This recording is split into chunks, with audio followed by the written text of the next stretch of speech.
Hello friends, welcome back to my channel gain brain with Himanshi Rishi. आज की video में हम डिस्कस करेंगे इम्पॉर्टेंट प्रीवियस ईयर क्वेश्चंस जो कि रहने वाले हैं जनरल अवेयरनेस से रिलेटेड। एनवीएस बेस्ड पे रहेंगे। अभी जो हाल ही में एनवीएस का एग्जाम हुआ था, सारे क्वेश्चंस आपको उसी एग्जाम में से देखने को मिलेंगे बिकॉज सिलेबस सेम था ईएमआरएस के जनरल पेपर की तरह, डिट्टो सेम था। आज की वीडियो में वही हम प्रीवियस ईयर्स डिस्कस करेंगे। इससे पहले मैं और भी प्रीवियस ईयर्स के क्वेश्चंस ला चुकी हूँ सेम टॉपिक पे, जनरल अवेयरनेस के। वीडियो नहीं देखी है आप प्लेलिस्ट पे जाके देख सकते हैं, लिंक मैंने डिस्क्रिप्शन बॉक्स में डाल रखा है। पूरे general awareness in the field of education का मैंने अलग से प्लेलिस्ट क्रिएट कर रखी है। नाउ अगर आप मेरे चैनल पे न्यू हैं देन प्लीज़ जल्दी से सब्सक्राइब कर लीजिए। अगर आपको ऐसे ही ईएमआरएस जनरल पेपर से रिलेटेड कंटेंट चाहिए तो वीडियो पसंद आए तो ज़रूर लाइक करिएगा, कमेंट करके ज़रूर बताइएगा, फीडबैक दीजिएगा कि वीडियो कैसी लगी। Now without wasting any time जल्दी से क्वेश्चंस पे आते हैं। First question, who among the following won the gold medal in the women's flyweight 50 to 52 kilograms category at the Women's World Boxing Championship 2022 held in Turkey? ये जो question है definitely education से related नहीं है। जितने भी मैं पहले और प्रीवियस ईयर के क्वेश्चंस लाई हूँ, आपने देखा है कि स्पोर्ट्स से क्वेश्चंस आए हैं। हमने जितने देखे वो पहले टेनिस के थे। अब आप देखिए बॉक्सिंग चैम्पियनशिप से भी हमें देखने को क्वेश्चन मिला है। बताइए किन में से कौन है जिन्हें गोल्ड मेडल मिला फ्लाई वेट में वर्ल्ड बॉक्सिंग चैम्पियनशिप 2022 में। 4 ऑप्शंस है। जो यहाँ पे करेक्ट आंसर है वो है option 4, that is Nikhat Zareen. Next question, who among the following won the men's singles title in the French Open held in June 2022? इससे पहले भी हमने जो क्वेश्चन सॉल्व करे हैं प्रीवियस ईयर के, उसमें विमेन से सेम क्वेश्चन देखने को मिला है। कईयों में French Open, US Open, Australian Open. हर एक पेपर में एक क्वेश्चन आया था एनवीएस के एग्ज़ाम में टेनिस से रिलेटेड। 4 ऑप्शंस है, Novak Djokovic, Rafael Nadal, Casper Ruud या फिर निकोलस मोहत। जो इस क्वेश्चन का करेक्ट आंसर है वो है option 2, that is Rafael Nadal.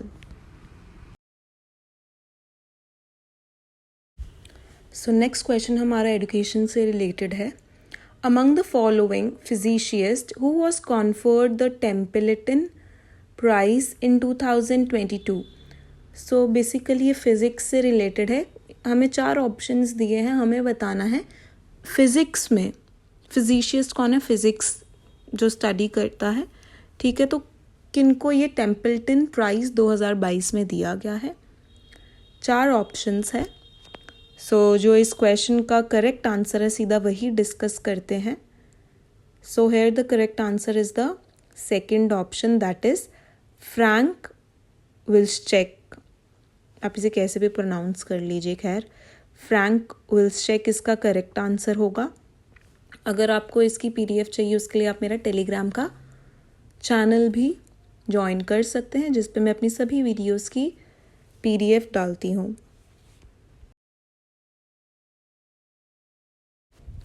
Next question, which of the following is the aim of the energy conservation amendment bill 2022 या फिर 2022? हमें बताना है ये जो एनर्जी कंजर्वेशन बिल है इसका मेन एम क्या है, इसका मेन उद्देश्य क्या है? To hasten green transition, to conserve ground water level, to enhance uses of fossil resources या फिर to prohibit carbon emission. Environment से भी कोई इम्पोर्टेंट पॉलिसी है या स्कीम है, उनसे भी क्वेश्चन देखने को मिले हैं। आप देख सकते हैं इन्वायरमेंट से ही रिलेटेड क्वेश्चन है। एनर्जी कंजर्वेशन बिल का बेसिक क्या मेन एम है, ऑब्जेक्टिव है, क्या उद्देश्य है? जो इसका करेक्ट आंसर है वो है option A, that is to hasten green transition, मतलब हरियाली को बढ़ावा देना, ठीक है। जो एनर्जी कंजर्वेशन बिल है उसका मेन उद्देश्य है कि हरियाली को बढ़ावा दिया जाए। अब हरियाली को कैसे बढ़ावा देंगे आपको पता ही होगा, और प्लांट करिए ट्रीज, फॉसिल फ्यूल्स का कम यूज़ करिए, पॉल्यूशन कम करिए। Next question, when is national milk day celebrated in India? So days से देखो एक ही क्वेश्चन आया है एग्ज़ाम में, बट वो मिल्क डे से रिलेटेड आया। आई डोंट नो ये क्वेश्चन इन्होंने क्यों डाला, बिकॉज ना ही एडुकेशन से रिलेटेड है ये डे और ना ही ये बहुत इम्पॉर्टेंट डे है। मोस्टली अगर आपने जीके की भी बुक्स खरीदी होंगी, किताबें पढ़ी होंगी जनरल स्टैटिक जीके की, तो उसमें डेज भी मेंशन होते हैं, बट मिल्क डे बुक्स में भी मेंशन नहीं होता। सो ये थोड़ा डिफ़िकल्टी लेवल बढ़ाने के लिए इन्होंने ऐसा क्वेश्चन रखा है कि आई डोंट थिंक किसी को ये आंसर पता भी होगा। सो मिल्क डे के 4 ऑप्शंस है, 26 नवंबर, 26 दिसंबर, 26 अक्टूबर या फिर 26 सितंबर। सो जो इस क्वेश्चन का करेक्ट उत्तर है, करेक्ट आंसर है, वो है ऑप्शन ए, दैट इज़ 26 नवंबर। 26 नवंबर को मिल्क डे होता है। मैंने एक अलग से वीडियो बना रखी है जिसमें मैंने सिर्फ एजुकेशनल डेज लिखे हैं, ठीक है, सिर्फ एजुकेशन से ही रिलेटेड डेज हैं। सो अगर अभी तक आपने वो वीडियो नहीं देखी, आप ज़रूर देखिएगा, बहुत हेल्पफुल होगी वीडियो। आई वुड सजेस्ट कि आप डेज़ अगर लर्न करेंगे, सबसे पहले आप एजुकेशन से रिलेटेड डेज़ लर्न करिए, उसके बाद इम्पॉर्टेंट डेज़ भी आपको पता होने चाहिए, बट सबसे पहले एजुकेशन फील्ड से डेज़ आपको पता होने चाहिए related. Next question, the contingency fund of the state is at the disposal of. जो ये कॉन्टीजेंसी फंड है स्टेट का, मतलब अपनी कंट्री का, ये कब होता है? सो बेसिकली जो कॉन्टीजेंसी फंड होता है ये किससे रिलेटेड है? ये गवर्नर ऑफ द स्टेट से रिलेटेड है। सो जिस क्वेश्चन का करेक्ट आंसर है वो है ऑप्शन 4। अब आप देखिए कि पॉलिटी से भी क्वेश्चन आया है, ठीक है। सारे क्वेश्चंस आज मैं आपको करा दूंगी, इससे पहले की भी और वीडियोस मैं लेकर आ रखी हूँ। सो जितने क्वेश्चंस बचे थे वो मैं आज की वीडियो में कवर कर लूँगी। इसके अलावा हमारा जनरल अवेयरनेस का सारा प्रीवियस ईयर का कवर हो जाएगा आज की इस वीडियो में, और अगर आप पहले की वीडियो देख लेंगे तो आपका प्रीवियस ईयर का सारा हो जाएगा। सो सिर्फ 2 ही क्वेश्चंस पॉलिटी से आए हैं। जितने भी सब्जेक्ट्स हैं, जितने भी आप टीजीटी पीजीटी के लगा लीजिए, सिर्फ 2 ही क्वेश्चंस आए हैं पॉलिटी से। सो बहुत लोगों के कमेंट्स आते हैं कि मैम ज्योग्राफी पढ़े, पॉलिटी पढ़े या फिर हिस्ट्री पढ़े। देखो वो आपके ऊपर है। सबसे पहले आप अपना एडुकेशन का करंट अफेयर्स स्ट्रॉन्ग करो, उसके बाद नॉर्मल करंट अफेयर्स से बहुत क्वेश्चंस आए हैं वो स्ट्रॉन्ग करो। फिर भी लगता है पढ़ने का टाइम है तो पॉलिटी पढ़ लीजिए। हिस्ट्री और ज्योग्राफी से एक भी क्वेश्चन नहीं आया है। पॉलिटी से सिर्फ 2 क्वेश्चंस आए हैं। एक क्वेश्चन ये है कि कॉन्टीजेंसी फंड किससे रिलेटेड है। सो बेसिकली ये गवर्नर से रिलेटेड है। जो इसका करेक्ट उत्तर है इस क्वेश्चन का वो है ऑप्शन 4।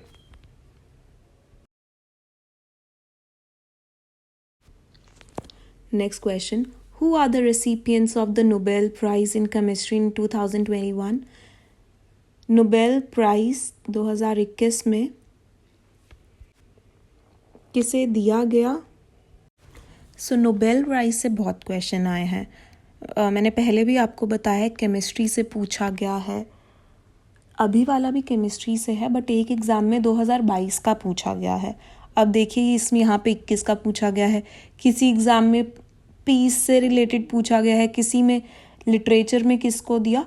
सो नोबेल प्राइज से ऑलमोस्ट मेडिसिन को छोड़ के ऑलमोस्ट सभी फील्ड से क्वेश्चन पूछा गया था।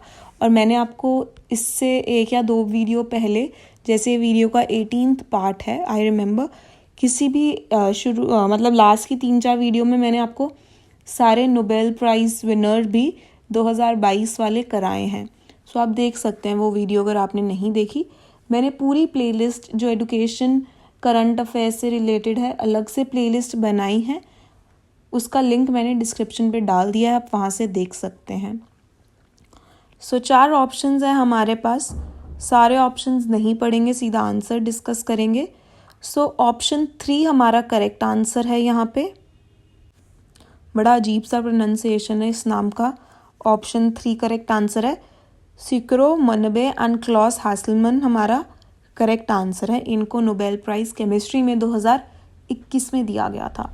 तो आप देख लो 22 वाला आपको पता होना चाहिए अच्छे से। अगर एग्ज़ाम दिसंबर तक होते हैं या उसके बाद होते हैं तो दिसंबर में हमें पता चल जाएंगे 2023 के भी नोबेल प्राइज़ विनर्स, तो आपको उनके बारे में भी नॉलेज होनी चाहिए। नेक्स्ट बहुत इंपॉर्टेंट क्वेश्चन है NEP 2020 के व्यू से भी। विच of the following statements regarding NEP 2020 is incorrect. हमें 4 स्टेटमेंट्स दी हैं NEP 2020 से रिलेटेड।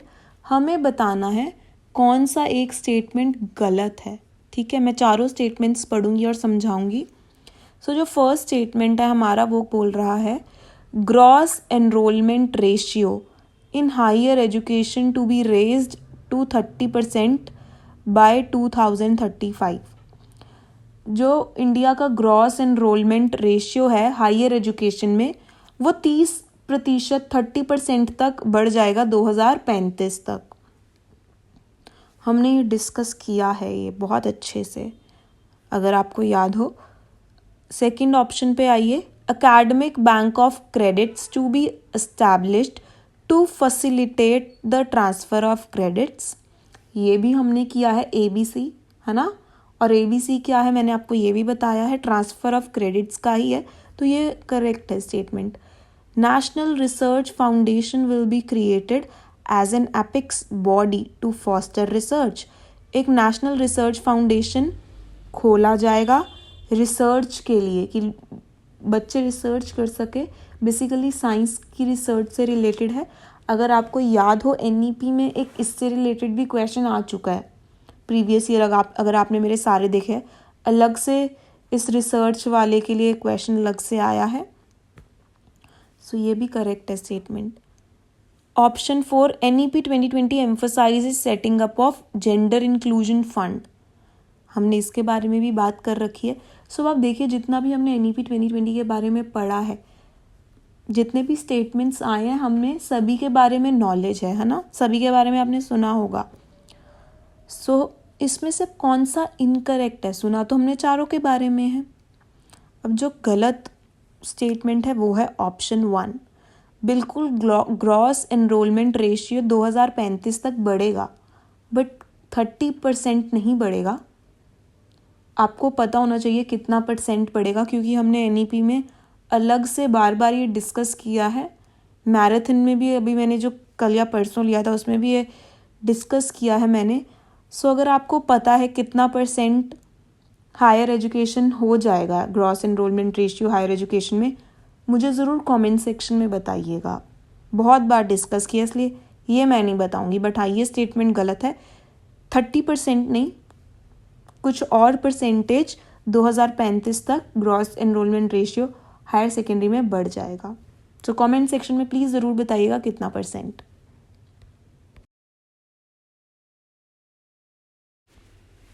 ये एजुकेशन फील्ड से क्वेश्चन है, इम्पॉर्टेंट है बट काफ़ी कंफ्यूजिंग भी है। Match the following educational institutions in list 1 with their rank position in the national India rankings framework NIRF 2022। ठीक है, इसमें हमें क्वेश्चन में बताना है लिस्ट 1 में हमें कुछ यूनिवर्सिटीज़ के नाम दिए हैं, लिस्ट 2 में हमें उनकी रैंक बता रखी है। हमें बताना है कि 2022 में NIRF के तहत इसके अकॉर्डिंग, मतलब नेशनल इंडिया रैंकिंग्स फ्रेमवर्क के अकॉर्डिंग कौन सी इन 4 यूनिवर्सिटीज़ को कौन सी रैंक दी गई है।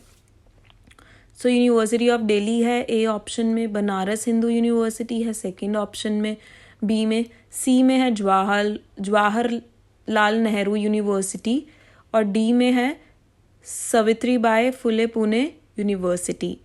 सो इनकी रैंक्स हमें बिल्कुल सही नहीं दे रखी बट ऑप्शंस में दे रखी है, तो हमें बताना है कौन सी किसकी रैंक है। सीधा आंसर ही डिस्कस करते हैं। सो हमारा 4 ऑप्शंस है 1 2 3 4। सो जो करेक्ट आंसर है वो है ऑप्शन 1, मतलब जो फर्स्ट यूनिवर्सिटी है यूनिवर्सिटी ऑफ दिल्ली की जो रैंक है वो है 11वीं रैंक।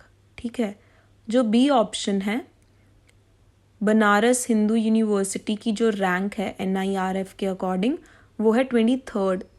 ठीक है, 23rd रैंक। सी ऑप्शन है जवाहरलाल नेहरू यूनिवर्सिटी, इसकी जो रैंक है वो है 10th रैंक। और जो सावित्रीबाई फुले पुणे यूनिवर्सिटी की रैंक है वो है 25th रैंक। सो बहुत डिफ़िकल्ट क्वेश्चन है। अभी मैं आपको टॉप 10 रैंक्स बता दूंगी 2022 की, 2023 की भी, बट मैंने देखा टोटल 100 रैंक्स थी। सो ऑब्वियसली किसी बच्चे को नहीं पता होगा कि कौन से यूनिवर्सिटी की क्या रैंक है इंडिया में। ठीक है, सो बेसिकली मैंने पूरी 100 यूनिवर्सिटीज़ का तो स्क्रीनशॉट लेके लगाया नहीं है, बट हाँ ये 2022 का डेटा है। टॉप 10 यूनिवर्सिटीज़ जो इंडिया की थी 2022 में आप देख सकते हैं। सबसे पहले थी IIT मद्रास, फिर इंडिया इंस्टीट्यूट ऑफ साइंस, फिर इंडियन इंस्टीट्यूट मतलब IIT नहीं, this is Indian institute of technology Bombay, हाँ IIT बॉम्बे, IIT दिल्ली चौथी रैंक है। सो बेसिकली अगर आपको ऐसा क्वेश्चन एग्ज़ाम में देखने को मिल जाए तो आपको टॉप 10 रैंक्स भी अगर पता होगी, अगर टॉप 10 में से भी अगर आपको एक ऑप्शन में देखने को मिल गया तो आपको आइडिया लग जाएगा। फिर भी अगर आप इससे ज़्यादा 10 से ज़्यादा रैंक्स देखना चाहते हैं, सीधा गूगल पे टाइप करिएगा NIRF डेटा 2022 2023, पूरी ये वेबसाइट इनकी खुल जाएगी, पूरी 100 का 100 यूनिवर्सिटीज़ का डेटा आपके सामने होगा। सो आप देख सकते हैं ये 2023 का न्यू डेटा ये है। अगेन IIT मद्रास नंबर 1 पे है इंडिया में, फिर IIT दिल्ली ये चेंज हो गया, ये 4th से 2nd रैंक पे आ गई, देन बॉम्बे 3rd रैंक पे आ गई, IIT कानपुर 4थी रैंक पे। ठीक है, 10वीं रैंक है Jodhpur university. So basically top 10 आप देख सकते हैं, उससे ज़्यादा आप देखना चाहते हैं 25 रैंक तक, जैसे लास्ट ईयर पूछा गया तो 25 रैंक तक आप खुद गूगल से देख लीजिए।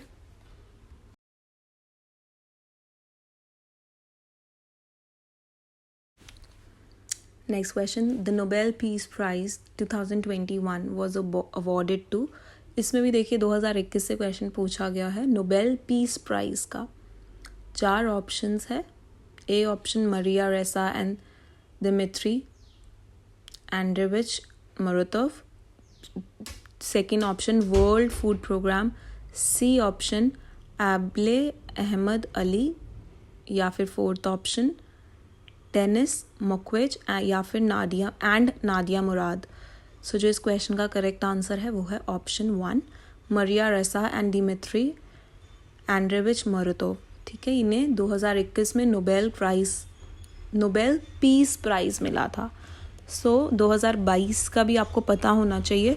सो कुछ 2 क्वेश्चंस 21 से आए थे, एक क्वेश्चन केमिस्ट्री का आया था 2022 से, और लिटरेचर में भी किसको 2022 में नोबेल प्राइज़ मिला। सो अब देखिए 21 भी पूछा गया है, 22 भी पूछा गया है।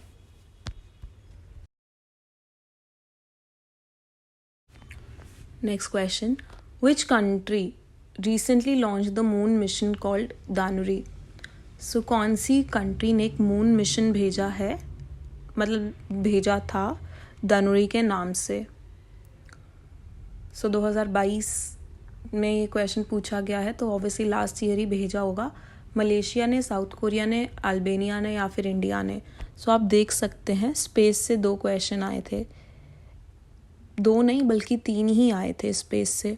एक तो युविका स्कीम वाला इसरो ने जो लॉन्च करी थी, उसके बारे में हमने बहुत अच्छे से समझा था, स्टूडेंट्स के लिए थी, और एक ये स्पेस मिशन वाला।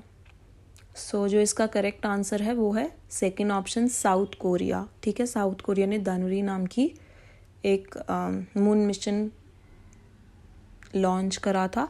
सो इस बार जो हमारे इंडिया में मून मिशन लॉन्च हुआ है चंद्रयान, उसकी नॉलेज आपको होनी चाहिए। चांसेस है एक क्वेश्चन आपको देखने को मिल सकता है एग्जाम में।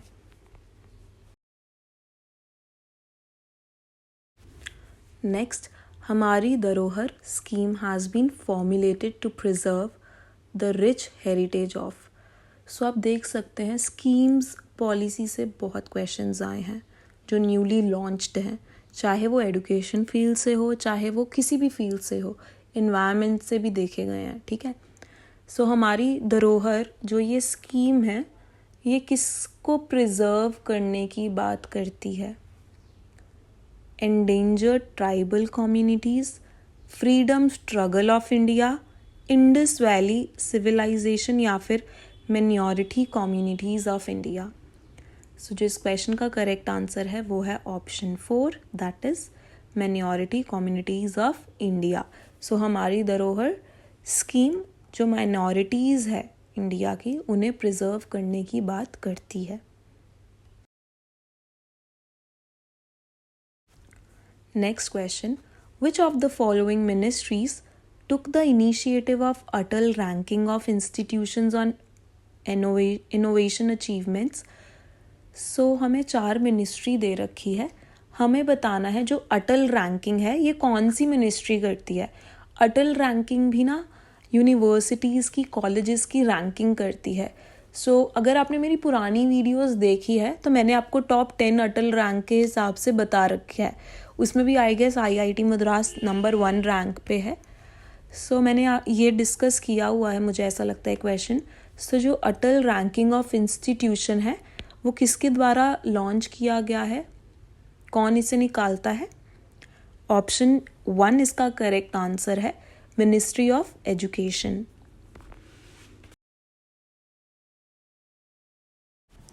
Next question, which of the following statements is or are correct with regard to the Vice President of India? Select the correct option using the codes given below. So basically इस question में Vice President का selection कैसे होता है, 3 statements दिए हैं, हमें बताना है कौन सा स्टेटमेंट करेक्ट है। सो तीनों स्टेटमेंट्स पढ़ते हैं, देखते हैं। अच्छा, इससे पहले मैंने आपको बताया था सिर्फ 2 ही क्वेश्चंस आए हैं सभी एग्ज़ाम में जितने भी मैंने देखे हैं। एक तो इससे ऊपर हमने डिस्कस किया था कॉन्टीजेंसी फंड वाला, दूसरा ये क्वेश्चन है। इसके अलावा पॉलिटी से और कोई क्वेश्चन नहीं आया। सो वाइस प्रेसिडेंट के सिलेक्शन के बारे में थोड़ा देख लेते हैं। ए ऑप्शन है he must be a member of parliament. B option है he is elected in accordance with the system of proportional representation by means of single transferable vote. C option है he should not hold any other office of profit. So again नीचे answers दिए हैं, 4 answers हैं, हमें एक answer चुनना है कौन सा सही ऑप्शन है। क्या सिर्फ ए स्टेटमेंट करेक्ट है? सेकंड ऑप्शन कह रहा है ए और सी दोनों ही करेक्ट है। सी ऑप्शन कह रहा है बी और सी दोनों करेक्ट है, और फोर्थ कह रहा है ए एंड बी करेक्ट है। सो जो इस क्वेश्चन का करेक्ट आंसर है वो है option C, that is B और सी दोनों करेक्ट है, ठीक है। जो बी ऑप्शन है he is elected in accordance with the system of proportional representation, एक तो ये वाला सही है, and he should not hold any other office of profit. So आप देख सकते हैं कि कैसे क्वेश्चंस आए हैं प्रीवियस ईयर। जनरल अवेयरनेस में जितने भी एनवीएस में क्वेश्चंस आए हैं मैंने सारे डिस्कस आपसे कर लिए हैं, पुरानी भी वीडियोस देख सकते हो। अब मैं इंग्लिश के सारे पेपर्स डिस्कस करने की कोशिश करूँगी, जनरल इंग्लिश का, फिर ICT, देन फिर टीचिंग एप्टीट्यूड। आप मुझे बता दो कि जनरल इंग्लिश को ख़त्म करके मैं टीचिंग एप्टीट्यूड शुरू करूँ या फिर ICT।